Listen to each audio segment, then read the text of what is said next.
What's up, fasters? Welcome to another fasting video. I'm Dr. LeGrand. I'm in a weird different setting. Fortunately, my car went out today, so I still want to get a video out. I was supposed to go in the office, but my car is having some problems. But that's not going to stop me getting you guys a video today. So what we're going to talk about today is specifically when it comes to when you guys actually asked a question on how do you get back into fasting?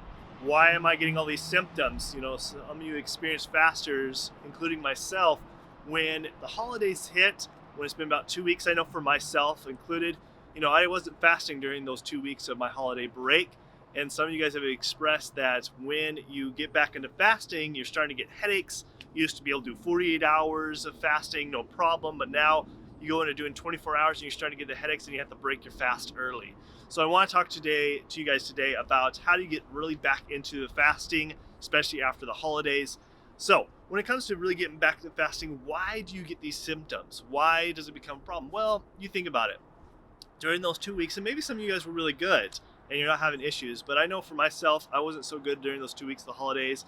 All those treats, those wonderful things that we get from Christmas, New Year's, all the wonderful dishes that we can get that has a lot of high sugar content or carbs, it gets us into that big sugar addiction again, or at least when we start getting those sugar highs. Those can cause symptoms when we're getting back into fasting, because again, when we're actually increasing the toxins in our body, a lot of the unnecessary, what I call is just dead food that isn't real food, is a lot of the sugars and carbs that are all packaged stuff that isn't really good for our body. So we're really increasing the toxins in our body.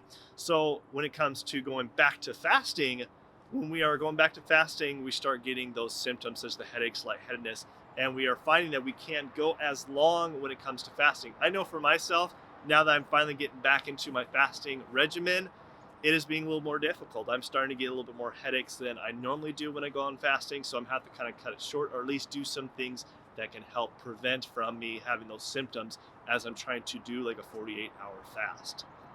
So why is it so hard to get motivated to get back into fasting? Well, just like with any kind of diet that people try to do, after a good 2 weeks or so with holiday food, it is hard to motivate yourself to get back to healthy eating, or at least doing fasting, or just getting yourself motivated. And what you have to do is start going back to eating healthy again, trying to cut out all the carbs, cut out all the sugars, or not all the carbs, but at least trying to reduce that back and trying to eat more wholesome foods, more of the healthier fats and vegetables into your diet versus what we kind of were doing during the holiday.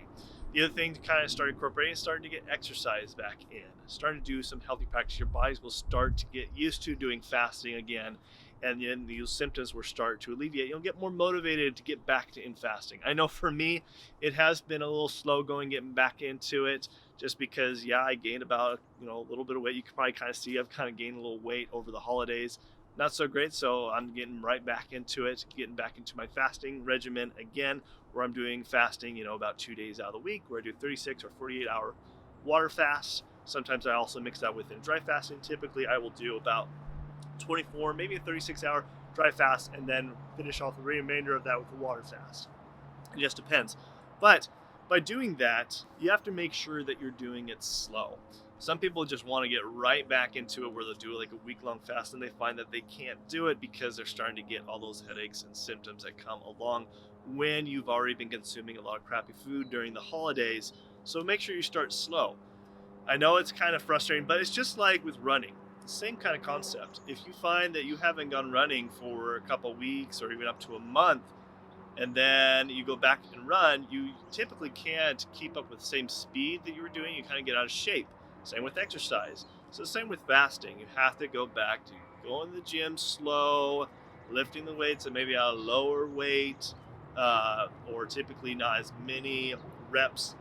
So same with fasting. You have to kind of go back to doing intermittent fasting, maybe just doing 24-hour fast instead of your 48-hour fast that you typically do, and just get to a point where your body is finally detoxifying. But as you're in the meantime, when you're not fasting, make sure that you're eating wholesome foods, lots of great vegetables, healthy fats, and good healthy proteins to incorporate, and decreasing on the carbs So that way, when you are doing your fast again, it is easier to extend that fast.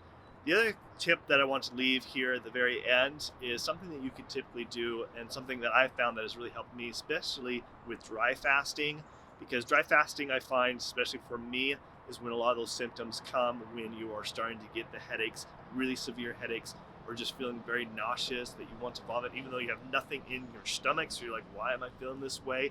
But what I like to do, and I know for me, sometimes I become electrolyte insufficient when it comes to specifically even dry fasting, is I will do what I call as a salt shot. What this is, you're just taking a pinch of like some sea salts into your hand, and then you just put it in your mouth. Do a couple of those, and that can a lot of times eliminate the headaches. I know it has for me when I do my dry fastings. Typically this year, as I'm getting back into dry fasting and water fasting, is doing those salt shots that can help alleviate the headaches, because the body usually is craving, especially for people who are electrolyte insufficient, need those electrolytes, and usually that's where symptoms such as headaches and nausea can happen, because you need some kind of form of electrolytes. And salt, a pinch of salt is really good to just kind of incorporate that. That can really be beneficial. So that's everything for today, you guys. Thank you for putting up with, probably there's some distracting noise behind here, but because of the car situation, this is the circumstances I have as far as doing this video. But I want to make sure I get a video out for you guys. So if you like this video, go ahead and give us a big thumbs up, share with your family and friends. And if you have any further questions on any kind of fasting, dry fasting, water fasting, or intermittent fasting, go ahead and leave those in the comment section below. And as always, if this is your first time on our channel, go ahead and hit the subscribe button over here and hit the notification bell so you don't miss any future fasting videos that we do on this channel. And then of course, I'll leave some links over here to check out of some other videos that you might have missed. So until next time, I love you guys. This is Dr. LeGrand signing out. Thanks.